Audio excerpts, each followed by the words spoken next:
sanantu lil muslimina qiyamah faman samahu wa qamahu imanan wa ihtisaba kharaja minadh dhunubi ka yaumi waladatuhu ummuh. Artinya Allah Azza wa Jalla mewajibkan puasa Ramadan, dan aku, kata Rasulullah, mensunnahkan salat malam harinya. Barang siapa berpuasa dan salat malam dengan mengharap ridha Allah, maka dia keluar daripada dosa seperti bayi baru dilahirkan oleh ibunya. Hadis riwayat Ahmad. Allahu Akbar, Allahu Akbar, Allahu Akbar, walillahil hamd. Ma'asyiral muslimin, jamaah Idul Fitri rahimakumullah.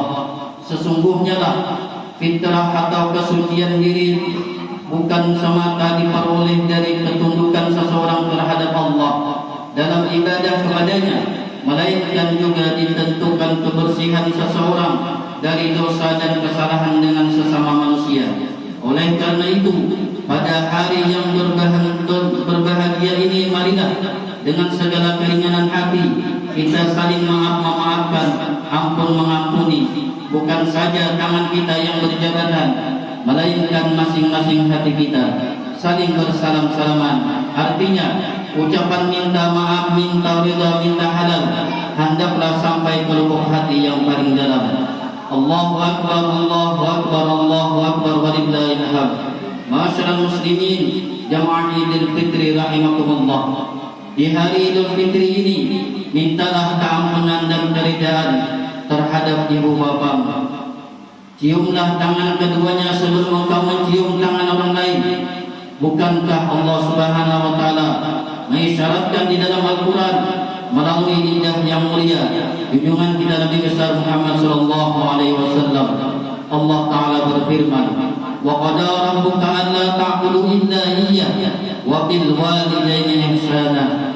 Artinya, telah memerintahkan Allah Tuhan engkau bahwa janganlah menyembah kamu melainkan kepada Allah dan berbuat baik kepada ibu bapa. Setiap yang bernama insan atau manusia menginginkan kemuliaan, mendambakan jabatan, pangkat, serta kedudukan yang besar, mereka bersaing dan berkompetisi ke arena agar meraih kebesaran dan kemuliaan itu. Tiada yang ingin jatuh terpuruk, lebih terhina. Di balik semua itu, ada manusia yang tidak menginginkan, mendambakan, bahkan terbesit di dalam hatinya untuk bersaing atau berkompetisi di arena panggung kemuliaan dan kebesaran itu.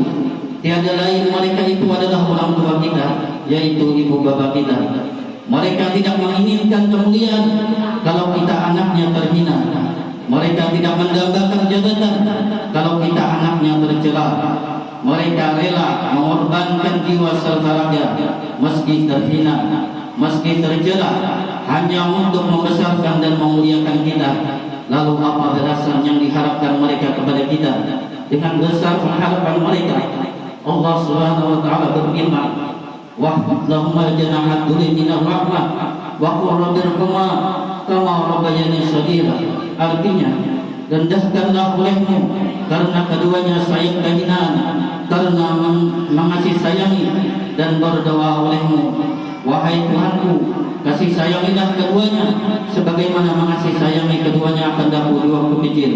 Allahu Akbar, Allahu Akbar, Allahu Akbar, walillahil hamd.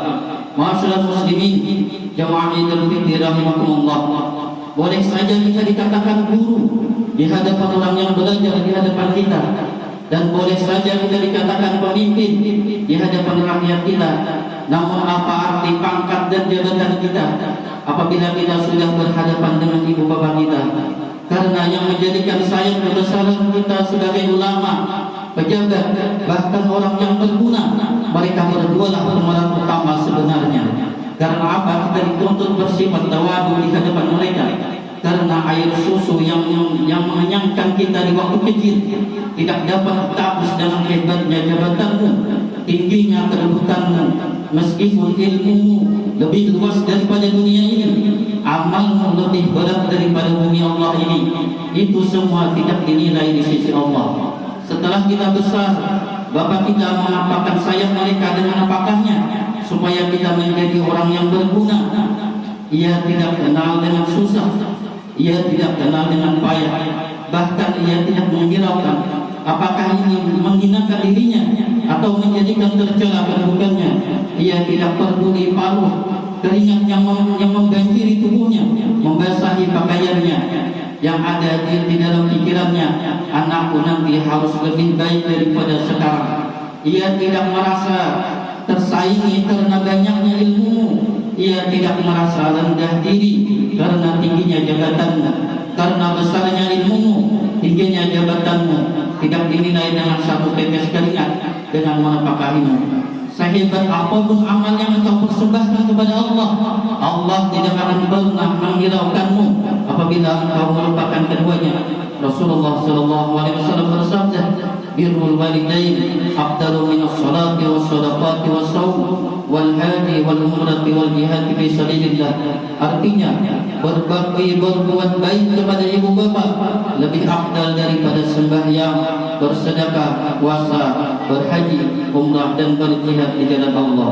Allahu akbar, Allahu akbar, Allahu akbar walillahil hamd. Ma'asyiral muslimin, jamaah Idul Fitri rahimakumullah. Rasulullah pernah ditanya, "Ya Rasulullah, ada orang baik agamanya, bagus ibadahnya, tetapi ia menitiskan air mata orang tuanya, dia mengecewakan orang tuanya. Apa kata Nabi? Anak itu jangankan masuk surga, bahwa surga ia tidak akan dapat. Bersyukur kita yang masih hidup orang tua, meski sakit, meski menderita orang tua kita, lalu kita merawatnya bertahun-tahun. Ketahuilah, orang tua yang dirawat itu Allah tersenyum kepadamu karena engkau merawat orang tuamu. Tidak semua anak yang diberikan kesempatan untuk merawat orang tua. Umar bin Khattab pernah bertanya, "Ya Rasulullah, saya tahu tidak mungkin saya melihat wajahnya Allah di dunia. Saya tahu tidak mungkin saya melihat Allah di muka bumi ini. Tetapi saya ingin bagaimana Allah tersenyum kepadaku." Maka Nabi menjawab, "Buatlah ibu bapamu tersenyum, maka Allah pasti akan tersenyum kepadamu. Pada hari Lebaran ini, buatlah bapamu tersenyum, bapak ibumu tersenyum. Namun apabila mereka mendahului kita, meninggal dunia, ziarahlah ke kuburnya, mintalah keampunan dan keridhaan kepada Allah untuk keduanya." Al-ayat. Abu Lais As-Samarkandi ditanya orang, adakah mendapat keridhaan bagi anak yang durhaka kepada ibu bapanya, yang telah mendahului keduanya akan dia? Beliau menjawab, ada 3 perkara. Pertama, jadilah anak yang soleh. Yang kedua, menghubungi dan mengunjungi kerabat-kerabat teman-teman yang dahulu. Ketiga, mendoakan meminta ampun untuk keduanya dan bersedekah bagi keduanya. Mudah-mudahan Allah Subhanahu wa taala menjadikan kita sebagai anak yang berbakti. Mudah-mudahan Allah panjangkan umur ibu bapa kita dalam kesehatan yang diliputi dengan keridhaan-Nya Allah. Bagi orang tua kita yang sudah mendahului kita, semoga Allah luaskan umur mereka dengan rahmat-Nya dan dimasukkan ke dalam surga. Amin amin ya Allah ya rabbal alamin. Alhamdulillah. Wassalatu wassalamu ala Rasulillah Sayyidina Muhammad bin Abdillah wa ala alihi wa sahbihi wa mawalah. Usikum wa nafsi bi taqwallah. Wa idza quriya al-Qur'an fastami'u lahu wa ansitu la'allakum turhamun. A'udzu billahi minasy syaithanir rajim. Qad aflaha man tazakka wa dzakara isma rabbih fa shalla. Bal tu'thiruna al-hayata ad-dunya wal akhiratu khairu wa abqa. Ja'alallahu wa iyyakum minal 'abidin al-faizin al-maqbulin wa adkhilna wa iyyakum fi zumrati الصالحين. الله أكبر الله أكبر الله أكبر لا إله إلا الله والله أكبر ولله الحمد.